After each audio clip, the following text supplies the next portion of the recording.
Okay, very good, very good. Live stream. Okay, cool. Here we go. All right. How's that? All right. We have a nice audience tonight. Thank you all so much for being here. We are so excited to hear your all's presentation. But before that, we just have a few items of business to take care of. So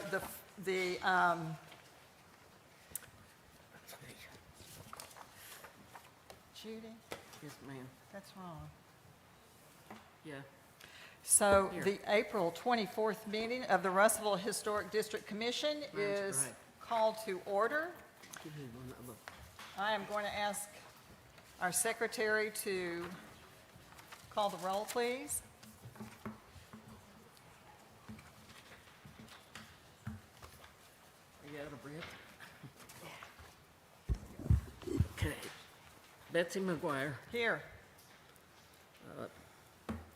Judy Galloway, I'm here. Steve Newby. Here. Greg Barboric. Here. Suzanne Alford. Here. Beverly Hooton. Here. Kelly Jones. Here. J.P. Leonard. Here. Regina Watkins. Here. Turn it on here. Yeah, because we're going to be live streaming YouTube. Here. So we have a full complement of commissioners tonight, and we have two new commissioners with us. Mr. John Paul Leonard Jr. John Paul, raise your hand up there so they can see you. And Miss Regina Watkins. Hello. Folks, we are so glad that you're joining us. Thank you. And Regina, I know that you were literally flying in, so thank you. Thank you for showing up tonight. So with that said, I'll entertain a motion to approve the minutes from our previous meeting. Kelly. Motion and a second. All in favor? Aye. All right. With that said, Greg, with that said, Sarah, you all know Sarah John Dahl, our city planner, and Victoria Marchant, our historic preservation officer. Sarah, if you'll introduce our guest tonight. Yes, ma'am. Thank you so much. So the City of Russellville partnered with Arkansas Tech University with Dr. Hagee and Dr. Schluterman to bring an independent IPBL, so independent project-based learning course, of which we had Arkansas Tech University students look at Russellville to try and figure out the historic fabric that we have here in our community. And I'm actually just going to go ahead and turn it over to our students who are going to give us a presentation of the findings that they have been able to produce based on their studies this semester.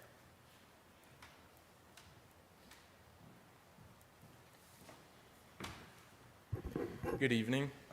Thank you for giving us this opportunity to come speak with you. So in class, we were able to do research over 2 potential historic districts in town based off of the architecture and the histories behind the homes in the neighborhoods. So first, we'll be talking about the steps we made to come to a conclusion. We will also be talking about our first district, the El Paso district, which is just south of the Arkansas Tech campus in that little neighborhood. We'll also be talking about the agricultural school district, which is just across the Arkansas Avenue from Arkansas Tech's campus. And so the reason we've been working on this project is so we can preserve local history. We want to build an identity within the community. We want to educate the homeowners and the people who live in that neighborhood so they can know stuff like the tax incentives. We want to support the local government and the tourism in town. Doing this can also give a voice to the marginalized community, and we also just want to humanize history.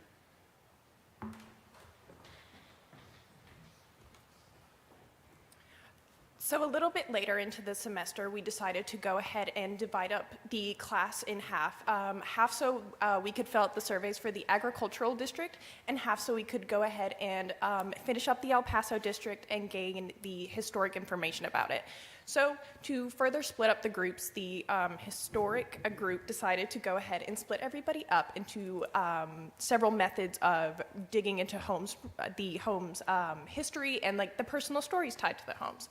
One of these methods was to look at the libraries within our community. So we started with the Arkansas Tech Library, of course, and upon digging through the sources within the Arkansas Tech Library, we kind of noticed there was a lack of residential information about the El Paso district. This library did have marriage and death records and a book titled Outstanding Citizens of Polk County, Arkansas, but this was about it. It did also give us access to Heritage Quest, and Heritage Quest was pretty valuable. It provided information about the homes and also about the previous residents of said homes, but it was still kind of limited. Additionally, this library gave us access to one of the workers' charity park who provided a picture of the original power plant in Russellville along with the wooden water pipes being placed. However, in the course of trying to gather this historical information, we went to Facebook and put out Facebook posts. So one from Mackenzie McAnulty, one of the students, she got a reply from Morgan Frazier of the Polk County Library Genealogy Department telling us that they had resources. One of these resources was an album put together by a local researcher of several of the older homes in Russellville. These albums contained pictures, build dates, and then information about residents. But also one of the most valuable resources it gave us was access to Ancestry.com. That gave us a lot more in-depth detail about the residents within Russellville. So, in addition to, of course, doing the historical part, we focused on the home surveys, and a very, very valuable resource was AR County Data, the website. Specifically the assessor data. So using the parcel numbers tied to each home in Russellville, we were able to look up said homes and find out the homeowners' names, the year the houses were built, and any additions made to the home after the initial build date. Additionally, this assessor data also occasionally told us about some of the building materials used for the homes, such as the roof type, wall materials, that sort. This was just extremely helpful in filling out the home surveys, and additionally, the tax collector data was actually pretty helpful for gathering information about who to contact about the homes to get the stories and historical information about them.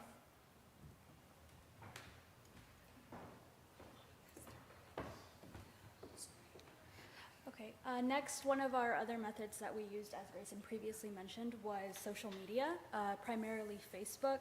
With the use of Facebook, we uploaded a flyer along with a caption to try to gauge the community and maybe try to find hidden stories that weren't published but that could still be valuable. So we did this by posting to several Facebook groups. We posted to Polk County AR Community, Russellville and surrounding areas, Russellville Word of Mouth. With Russellville Word of Mouth, there were several subgroups, so we tried to post to as many subgroups as the ones listed. There was one with no rules, one that ended up not working and then coming back, and then also the River Valley Grapevine. These are the ones listed that we were able to successfully post in. However, there were other various groups that either our post got denied or we ran into some complications that were out of our control. On the bottom, you can see kind of the flyer that we posted, bottom right corner. That was just showing a picture of us and a picture of the area that we wanted to inquire about. We were asking people to share any information they had about architecture, remodeling, if there was any new additions to the house, if they had currently or previously lived there or knew anyone that lived there. And then on the bottom left corner, there was another flyer. Another methodology that we did was sharing flyers to house owners that did not have social media, kind of trying to bridge that gap. But unfortunately, we did not receive any feedback from physical flyers that were posted at people's homes.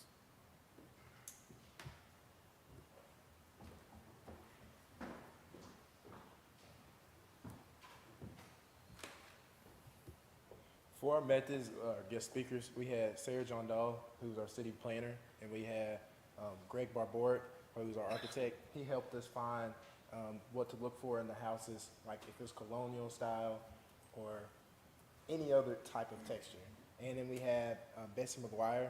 She's the chairperson for the Russellville Historic District Commission, and she helped us look for like different historic things, kind of like when we went to the Lattimore House as well. Like she showed us different aspects.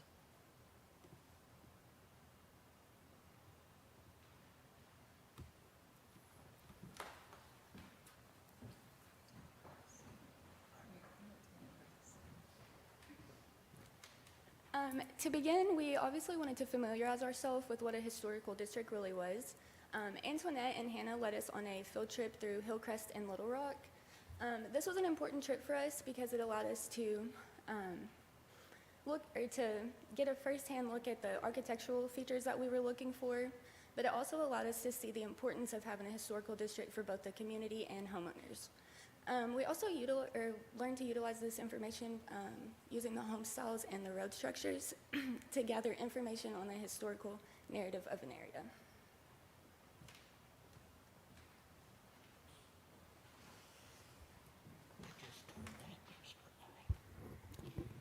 Okay. So for our second field trip, we were fortunate enough to be able to tour the Lattimore Tourist Home, which was a really cool experience. It really allowed us to, it provided us with inspiration to collect our own oral histories for the El Paso district, and it also is a really great example, or local example, of historical preservation and honoring the past. So I did want to go into a little bit of background on the house itself, even though most of you probably know that. So the house was built by an African-American carpenter named Gordon Parker at the turn of the 20th century. It was built in a folk Victorian style, and the owners were Cora and Eugene Lattimore. Cora and Eugene were a really amazing couple who hosted Black travelers in their home since the mid-1930s to the mid-1970s. So for about 40 years, they opened their home to complete strangers and provided food and lodging for them. The Lattimore home has been relocated recently for restoration purposes, and I would like to mention the Friends of the Lattimore Tourist Home as well. That is a diverse group of local residents that have partnered to bring the house new life and function.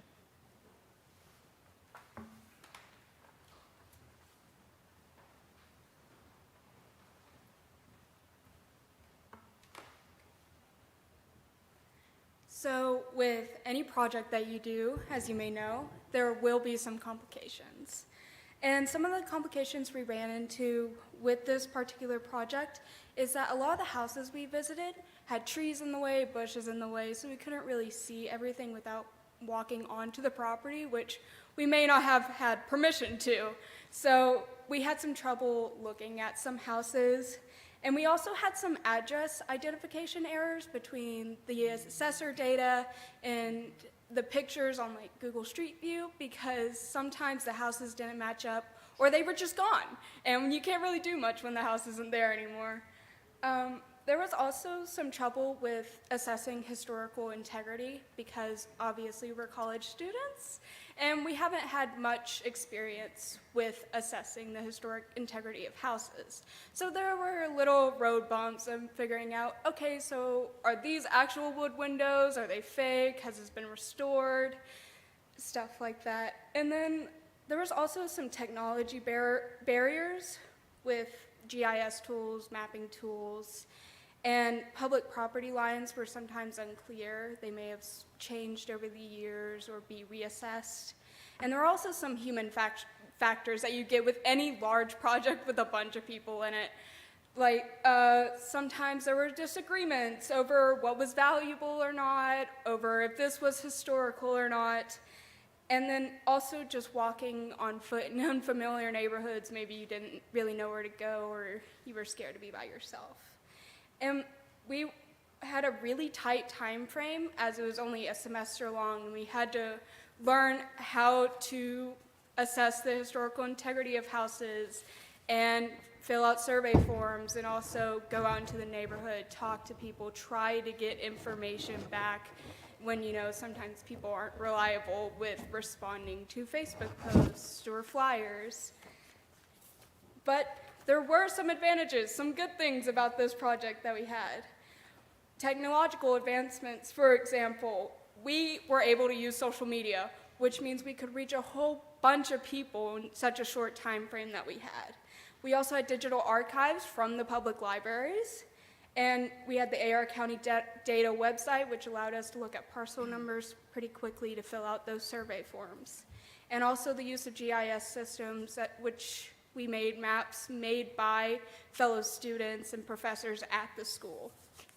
We also had very important connections, like some of you on the commission today, or local librarians and architects, and just professionals in the field of historical preservation. I'm so sorry.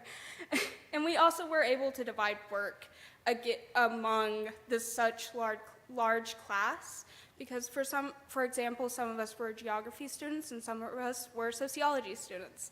So more people were interested in filling out those maps, filling out those survey forms, while others were focused on getting those oral histories. And it really worked and helped get all that information in. And we were also able to view historical examples such as the Hillcrest neighborhood or the Lattimore House in town.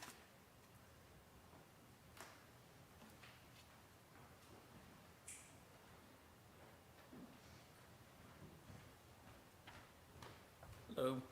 Okay, so considering everything from disadvantages to advantages, what did we actually learn? So part of this is we wanted to expand the Russellville identity, but in order to do that, we also have to understand what we already know about Russellville in our community history. So we did learn a lot of things that have already been documented.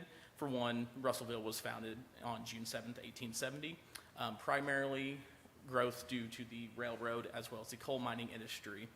And also we have a lot of the buildings already documented, such as the J.L. Shin building, the First Christian Church, the Lattimore Tourist Home, which we discussed, and the Wilson House.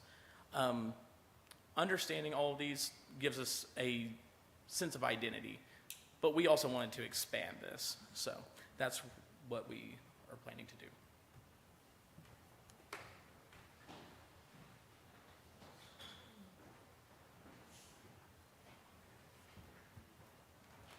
Good evening. When using arcountydata.com, we tried to get the years built for as many parcels within our potential districts as possible. While many of them were empty, either them being empty lots or the years not being given on AR County data, we were able to find the years for 1,336 homes. Out of those, 979 of those homes were built in 1975 or earlier, which reaches our 50-year cutoff point for whether or not a house could be considered historic in age. That would mean that 73.3% of the homes within our potential districts that we found the years for were 50 years and older. For a further breakdown of that data with these pie charts, the gray portions represent those houses that we could not find the years for, whether they were empty lots, undeveloped lands, or that AR County data simply did not have. As we can see, for most of the districts, the houses that we were able to find the years for, most of them were built 1975 or earlier. When looking at all the parcels in El Paso district, 38% of those parcels were homes built 1975 or earlier. And when excluding the houses or parcels for which the year was not given, that means that 68% of our homes with years were 50 years or older. For the agricultural school district, the total number of homes, or the percentage, was 77% of homes with the given year were 50 years or older. For the districts that we were not able to do housing surveys for, just so that potential future classes might be able to survey them, we found that 66% of the homes with given years were 50 years or older within the James School District, and 74% of homes with the given year were 50 years or older within the Shin District. The El Paso district was our main district that we looked into, as it was the smallest and we were trying to gauge how much our class could realistically get done, and it had a high percentage of historical homes. Thanks to Blake Huffman, one of our peers, he was able to throw together these maps which help show the distribution of these historically aged homes. Again, with 68% of the homes we found the years for within El Paso being 50 years or older.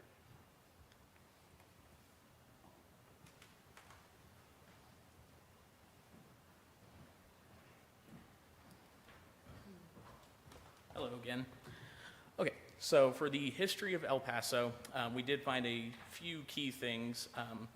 For one, as some people may know, the El Paso street was actually Highway 7 at one point. So it was one of the central points of Russellville where a lot of industry took off. A lot of ironworks, cotton gins, timber yards, flour mill, planing mill, and other businesses. So as a result, this area was a very large central point of Russellville where a lot of people looked for jobs and were able to thrive. While many of these buildings are now gone, we still see some of the remnants of them.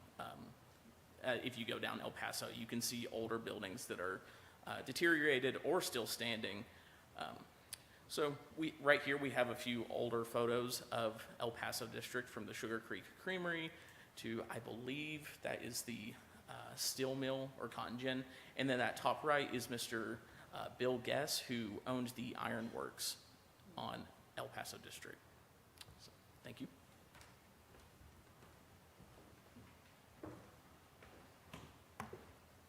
So a large part of the historical district and historic preservation for these districts was simply the architecture. Although the main concern was if they were 50 years or older, architecture was also a big part of it, just to see how many patterns and styles there were. So the El Paso district specifically kind of showed the unique history of the industrialized area of Russellville. And many of the current homes in the El Paso district are actually were historic places of business or work. Typically, the age range for these homes or businesses were about 1930, 1935, where the traditional style of homes, which is what you would see today, went from about 1935 onward, and that is still continues to be the most popular style of homes found in the El Paso district.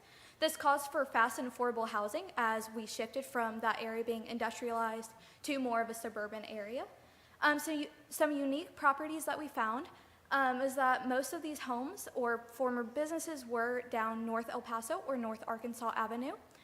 We also saw that most of these buildings were constructed of stone, brick, and wood, and that many of the warehouses still located in El Paso are actually still running in operation today.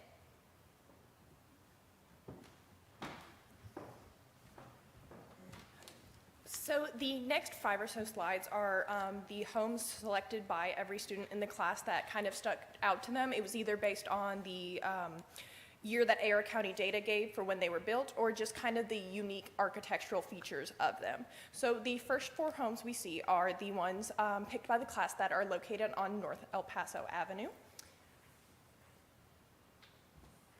And then these are the North Denver homes, North Denver Avenue homes located that were picked. And then these are the West K Street homes that were selected by the class.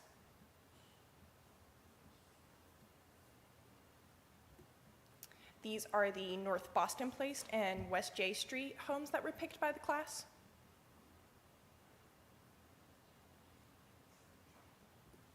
And these are the North Arkansas Avenue homes that were picked by the class. And so some of these we did manage to gather historical information about. Some of them we were not able to, but they were a great kind of starting place for gathering all that oral history.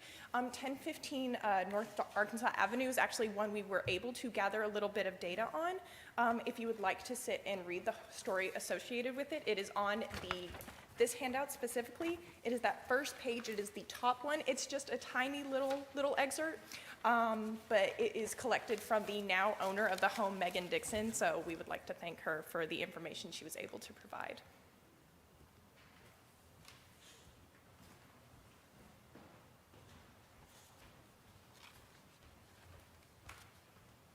Hello. So building off of that, this section will discuss the oral histories that we were able to find, and then I believe there are about 8 or 9 houses that have, really significant history. Some of these will be mentioned more so in the brochure that Grayson did mention on the slide before, just to cut back on time, and then a lot of the houses are unfortunately no longer there, so they don't really contribute to the historic fabric, we are discussing today, but they're really important stories and we still wanted to share them with you. So you can find more information about the occupants and stuff in your brochure. So our first home we're going to discuss is 919 North Arkansas Avenue. This is one of the homes that is no longer there, but it was built in 1905. It was demolished for what we now know as Kathy's Flowers and Gifts, lovely store. Its past occupants include Jasper and Virginia Grinder, Levi and Cora Wheeler, and Anais Webster. And again, those will be in your brochure for more information. Our second home is 201 West J Street. This was built in 1914 and is still there today. Past occupants included Humphrey. We are unsure of the first names, so we just refer to them as Humphrey. William D. Vance and Mary Hardin, Alfred Vance, and then David and Sandy Vance. David and Sandy are the current owners, and they have it put into a trust. And as you can see, since William D. Vance, that they have kept it within the family. So, our third home is 829 North Denver Avenue. We didn't have a ton of information on this, but it is still an awesome home that we wanted to include. This home was built sometime in the 1930s. The past occupants were Lester and Alma Parker, and it is currently owned by Bradley Suzanne and Booley Richard D. This home is 1017 North Denver. This is another home that is unfortunately no longer there, but it has a rich history that we wanted to share with you. The picture shown is the home that it looked like before it was demolished. One of the owners, Reuben D. Caudill, was actually a professor at Arkansas Tech, where he taught geology and physical science. And there's actually a scholarship now at Arkansas Tech called the Reuben D. Caudill Scholarship, surprising. And it is awarded to those in the physical science if they're majoring in that, but also active military. So we believe that Reuben is possibly, he was involved in the military, and that's why the scholarship is like towards the military in general. So, and then he has a wife, Zadia, and 3 children named Ruby, Catherine, and Orpha. In this next home, this is behind 1013 North El Paso, also known as Common Corner Preschool, which is owned by Joan Common. We were able to get lots of awesome stories from Joan Common, as her grandmother's home was actually on the plot, pictured in the top part. She shared, this home is not there, but I was able to find a photo from a very old picture of Arkansas Tech shown on the bottom. It is circled. You can see the roof, just barely, but that's where the home used to stand. It was a 2-story brick and rock house with a wraparound porch. And Joan recalls at her grandmother's house that just down the road, where one of the college ministries is now, we couldn't figure out which one it was exactly, but there used to be a college grocery, and it was very popular in the community, and lots of people would come to eat the famous filet mignon steaks that were cut on the premise. And apparently it was owned by a man named Mr. Leo, so we wanted to share that awesome story. And then she remembered many awesome Arkansas Tech parades going down the street where her grandmother lived. And then she also remembered several Arkansas Tech professors living nearby. So lots of information about this one will also be in the brochure, because unfortunately it is no longer there today. It is a duplex, but this is 909 North El Paso Avenue. The picture shown was it before, it was the duplex. And past occupants were DJ Francis, Stella Francis, Wesley Brown, Catherine Brown, and Annie Brown. This is 330 South El Paso. So this one is interesting because it's actually right on like outside the district for El Paso that we were looking at. But it's a really beautiful home and we were able to get lots of information about it, so we wanted to include it anyways. But this home was built in 1890, and when we were looking at the census for it, it said that the past occupant, one of the owners, was E.G. Butler. But the census back then were not written in the greatest handwriting, so we do believe that it could possibly be E.J. Butler, which is the owner and like creator of a really, really awesome soda factory in Arkansas. Makes lots of awesome soda bottles and everything. But in this home, whether it was him or not, there was a butler's laundry on the south side of the house, but now it is a drive-in bank. And then also, another occupant was Maud Aller. She was actually a stenographer and a divorced mother. And to make extra money, she would rent out the house to several different renters, and we have more information on that in the brochure. Another home is 200 West K Street. So this one's really interesting because the home pictured, or we show there, is actually the second home on the plot. There was another home, which John and Laura Bernard lived in, but then this house was built and Joe and Elvira Howard moved into it in 1950. So, and then currently in present day, it is owned by Garcia Torribo. And then our last house is 300 West K Street. This was built in 1948, and it is listed in the Bays Ruby Trust. Past occupants were Russell H. Eaton, Gallimay Eaton, Johnny W. Eaton, and Dick Wilson. And we believe that Russell and Dick were potentially friends from either college or the military, because they both went to college and they both were veterans. So we believe, maybe there was a connection there, and that's why they are letting Dick Wilson live in the house with them. So, thank you.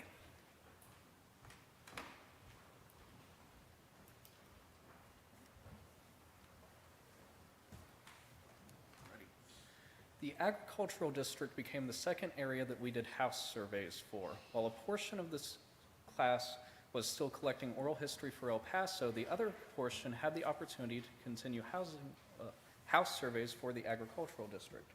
This was in part due to the very high saturation of houses aged 50 and older that we were able to find within the district, with there being 77% of the homes that we found years for being 50 years or older.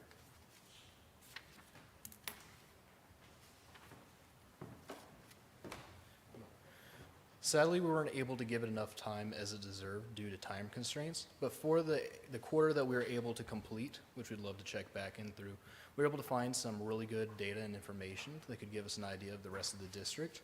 Now, this agricultural district is one of the largest districts here in Russellville, and with a large source of population living here.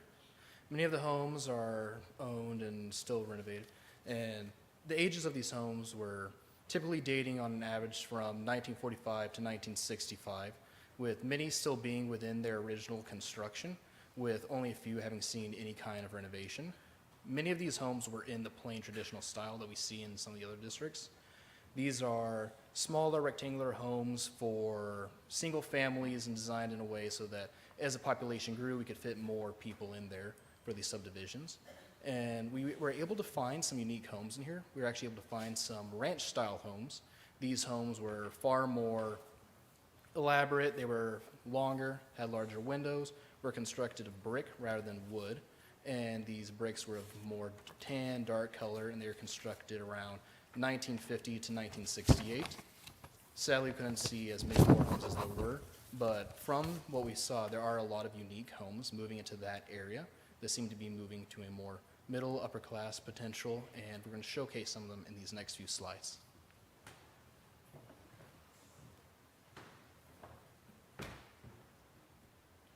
So the next couple slides, like it was said, are some of the standout homes that us students found that we thought were interesting. Well, sadly, we weren't able to find any oral histories due to the time constraints, but we did get to do surveys and look at like Google Maps and see these different homes. So here's a couple of the homes. And then you got these ones.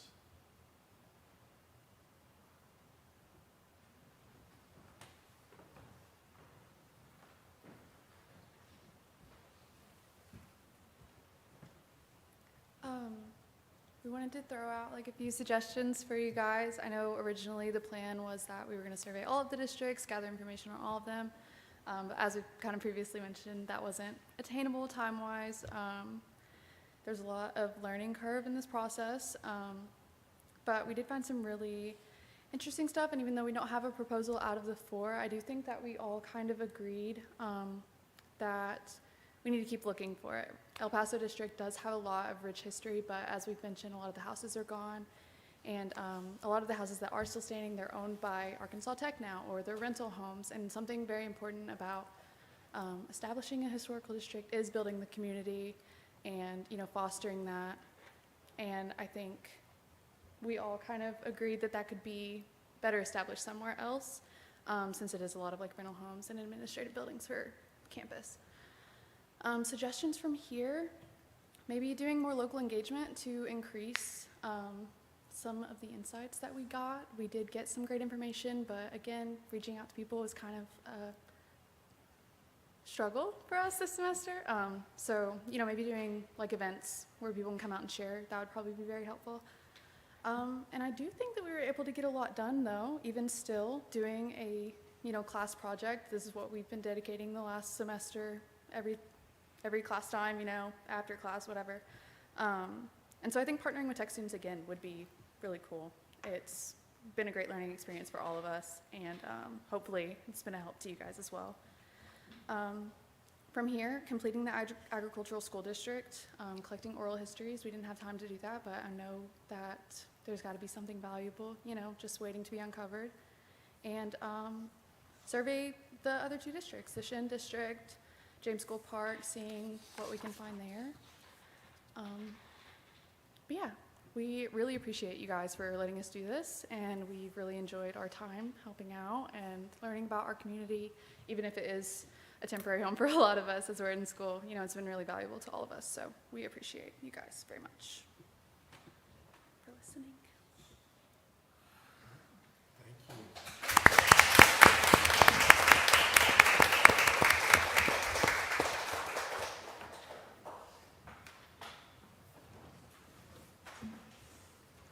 Thank you all so much for this project and sharing what you learned. I know we tried to kind of package in so much and just did not have enough time. Commissioners, this is an opportunity for you all to ask some questions of the students if you have any, or if you all have any questions that you would like to ask the commission as well. I'm sure they'd be happy to help answer. I got a couple. Can this be uploaded to our website, to the city's website? This is being live streamed to the YouTube channel, so we will keep it future forward. Right. I'm really impressed with what you guys did. I do want to know, you focused on some of the homes that have been torn down. Why did you do that?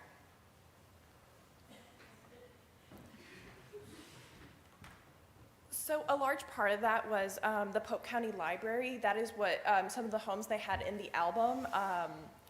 More specifically, we actually just drew all of the album homes that were in the El Paso district, and we decided to keep all of them because we thought the stories were valuable, they were interesting. It's kind of nice to, as was said, as Tanner said, to build that sense of identity and preserve that, you know, historic fabric, and just understand where we've come as a community, how things have changed. Like the home that is now Kathy's Flowers and Gifts, it's kind of interesting just to know that, oh, that was once a home and people lived there. So, but yeah, a large part of it was what the Polk County Library gave to us. I love that. I think it's important to remember places that we've lost and why we've lost them. And in some cases, you showed some vacant properties that had nothing there. So something was lost and nothing Nothing replaced it. So I think those stories are very important. As you all talked about earlier, the stories of the place are incredibly important, and it really ties you to your community.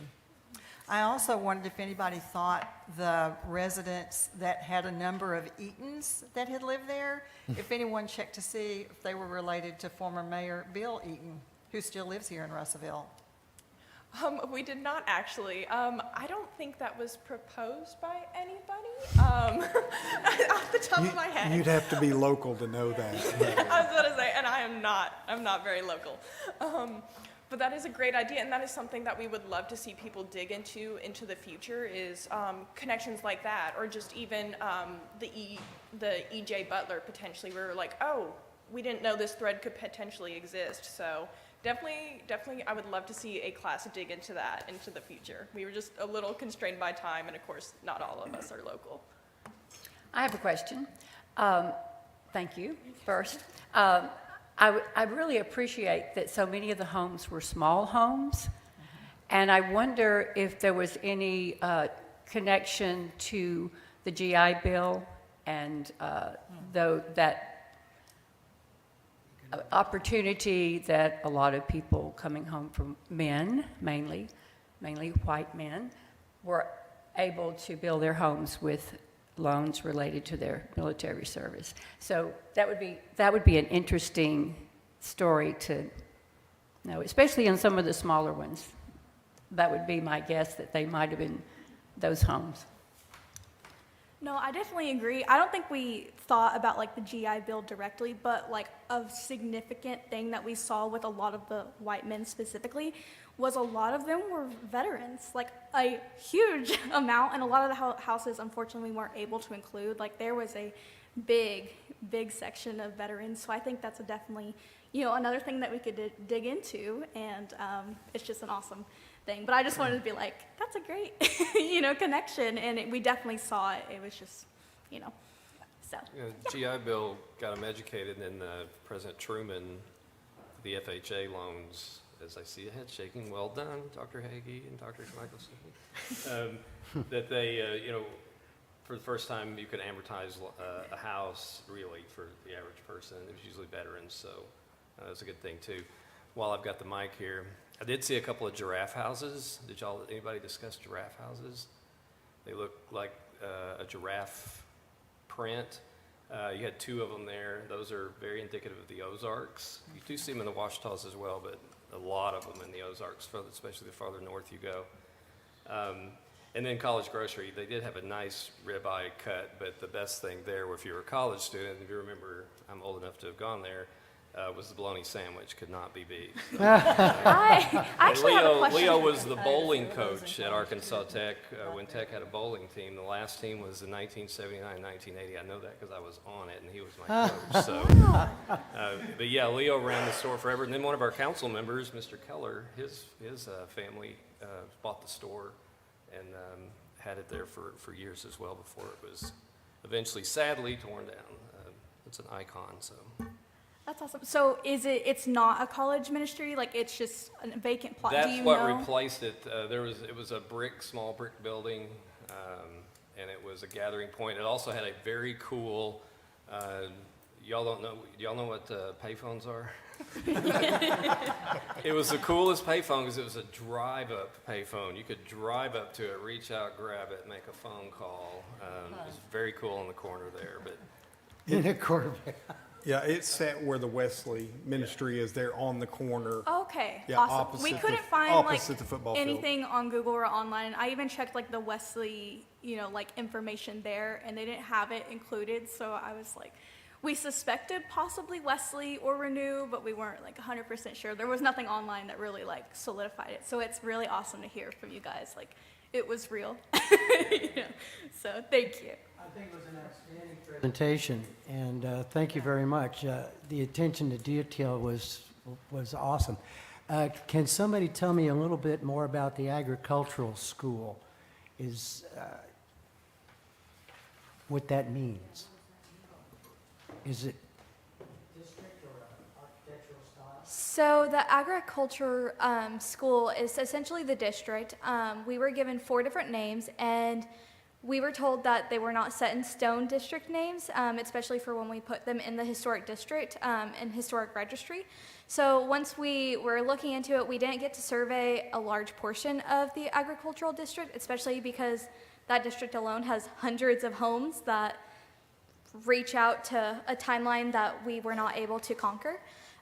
So we were able to get about the top left corner of the district, and we essentially decided to call it kind of the agricultural school district, just since a large portion of it is right there at the school, and also it seemed to fit with all the local elementary schools in that district as well. So it grew up because of Tech's early days, correct? That district grew up because of And the the early days of subdivision Arkansas that Tech was when it platted right there, the first subdivision adjacent to Arkansas Tech University is the Harris Agricultural School subdivision. And so that's why I had proposed that as a potential name. Nothing other than that. And that's why I'd also advised the class that none of the names were set in stone except for El Paso and James School. When did that name change? Then it was Polytechnic. Did it change from Harris Agricultural School to Polytechnic College? I think she's talking about the housing, the district, the land addition Okay. in there. Okay, The school was never Harris. okay, I got you. So I just want to thank you guys. I had a chance to come out and talk to y'all a couple times, and I wasn't expecting to see the amount of stuff that y'all have done in the last few months. So what y'all accomplished in, what, 4 months is something that, you know, a few people come in here that we end up having to pay, and y'all churned out a lot of information, which is a great basis for the future. So kudos to you guys. I hope you learned a lot. I told Dr. Michaels I was excited when I came out and talked to you to see how many of you were really interested in this type of stuff and that. So how many of you are actually from like the area originally, grew up here? So very few of you. So I hope a lot of you have got an interest in wherever you end up after college, whether it's going back home or to a different city. Start looking around when you get there. It's very interesting. I'll tell you, in some of the stuff that we talked about in there, it got me out looking at some different maps, and I was back looking at some old Sanborn maps and discovered there was a building labeled as a hospital just on the edge of the Tech campus, somewhere around where the Caraway building is. So I've got me a new pet peeve to go in and dig, because I had never heard. It showed up on 1919 maps, which was prior to St. Mary's, and so I had never seen that before, and when looking around there, so I've got something that I'm out trying to figure out stuff now. So I hope you learned a lot, and I hope you keep this interest and go out and find more. So I appreciate y'all's work. Anybody else? I'm like Greg, you guys did some amazing work. And it's interesting, you all know that May is National Preservation Month and Arkansas History Month. There is a wonderful ice cream social in its 4th year coming up on Friday, May the 2nd, from noon to 2 o'clock at the Russellville Depot. We would love to see you all there. And also, we've kicked off a kind of behind-the-scenes tours of some public buildings that preservation has really made a difference in this community. So at one time, there was talk of City Hall leaving this space, and an effort to preserve it has resulted this in being our permanent City Hall. Also, in the early 90s, there was talk of moving the county courthouse out of downtown, and because the citizens voted wholeheartedly to keep the courthouse downtown, I think of the difference that that has made in the type of downtown that we all get to enjoy today. The other thing is Potts Inn at Pottsville. They are going to be on the tour. I've got copies of the calendar of those tours. Potts Inn is a great, as a matter of fact, my daughter recently read a book on the Butterfield Trail, and she called me and she said, "Mom, did you know about this? Did you know that this was," and so it's like, what do you discover, and when do you discover the importance of that? When Friends of the Lattimore Tourist Home took part in Butterfield Days for the first time last year, we met people that came to this area that were amazed that there was still a location on the Butterfield Trail where the facility was still standing, and that's Potts Inn. And then, of course, the Lattimore Tourist Home is going to be on this tour too. And so you guys got to see it in its very rough form, and the public will get to see it in that very rough form during that series of tours. And then City Hall, Mayor Teague is going to do a behind-the-scenes tour here at City Hall.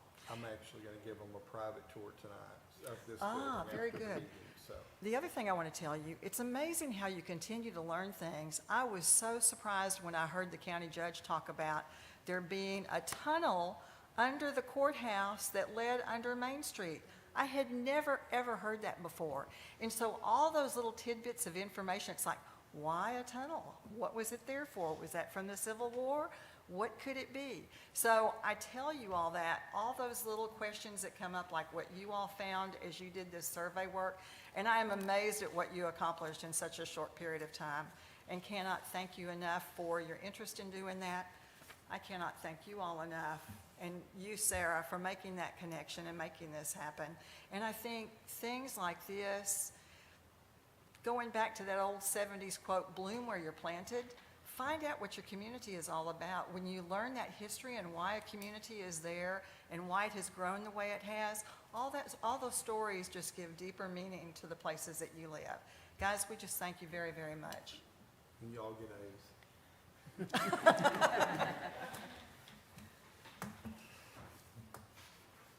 Oh, the tour, the ice cream social is from 12:30 to 2 p.m. I'm sorry. And I've got handouts up here if you guys want to collect some of those, and some calendars for the tour dates if you would like some of those.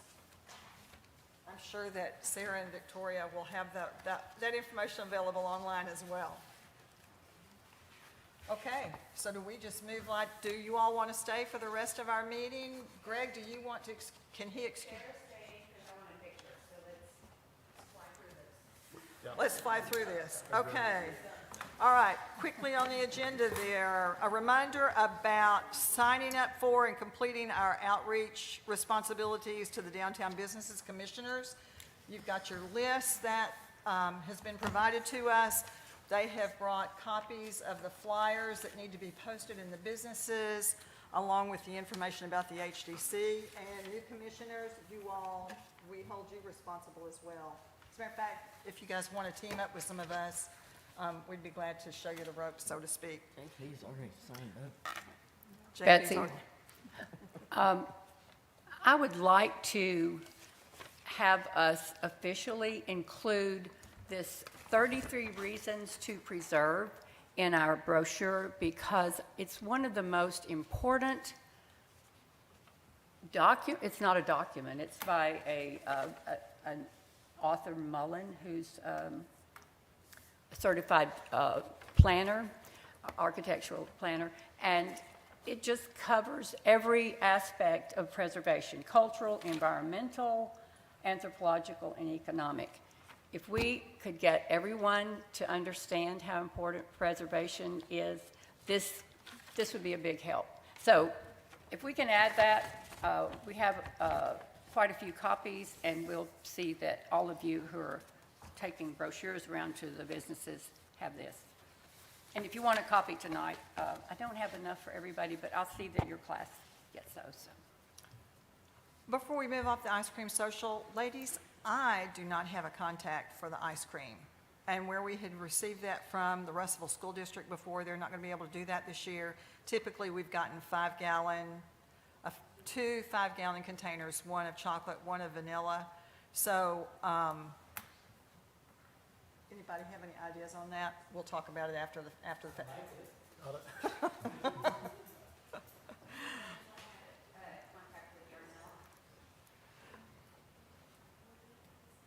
I will look into that. I haven't done that, since we talked last. Any restaurant contacts? She gets ice cream, and they make the ice cream. Let's talk afterward, okay? Let's talk afterward. Okay, moving right along. Election of officers for the coming year, we need to do that because we don't have a vice chair since Leo, his term has expired. So, We haven't reelected anybody for this year. all right. So currently, I am the chair, Judy is the secretary. We need a vice chair. What say you? How do we, or do you want to change chairpersons? I nominate Suzanne Alford for vice chair. I've had that job, and so it would be nice for someone else to do it. I don't mind doing it, but You just going down the road? I second the Greg Barbour. Okay, we have a nomination, Greg Borbork is vice chair, and we have a second, Judy Galloway. Any discussion? He's the right man for the job. I think so. I like it. All in favor? Aye. So do we want to retain the position of chair and secretary? How do y'all want to handle that? If you're willing to. Whatever y'all want. I mean, this is, Okay. whatever you want. Motion. Nominate the slate of the current chair and secretary for the next term. Okay? Have a nomination by, or a motion rather by Ms. Second. Jones, second by Mr. Borborek. A discussion? All in favor? Aye. All right, we have our slate of officers, Sarah, thank you. Who's Okay. the second on Greg? Who was the second on Greg? No, not me. Who was the second on I Greg? think Judy did. Did you second on me for vice? No. Did I? You did. I thought you write did. it down. Yeah, Okay. yeah, you did. Yeah. She's not good at Thank you. multitasking. Thank you. No, I'm not. Okay, very quickly, because I know Sarah wants to do photos. You all, this is not a typical HDC meeting. On rare occasion, we have meetings like this, but usually we're actually handling COAs. Okay, unfinished business, can we pass along discussion for revision of the COAs to our next meeting? Can we do that? As a matter of fact, we are have to have meeting, a we have a motion. special called meeting coming up on May the 1st. Can we move that discussion to that meeting? Have to have a motion. I need a motion. Motion. Motion Barboric. Second Beverly Hooton. Discussion? All in favor? Aye. Very good. Motion carries. Okay, any staff approvals since our last meeting? No staff approvals? Thank you. I have two announcements. Destination Downtown is September 10th through the 12th, 2025. And I will be going along with 3 commissioners. So if JP and Regina could see if that would work with their calendars. And then an existing commissioner to join us.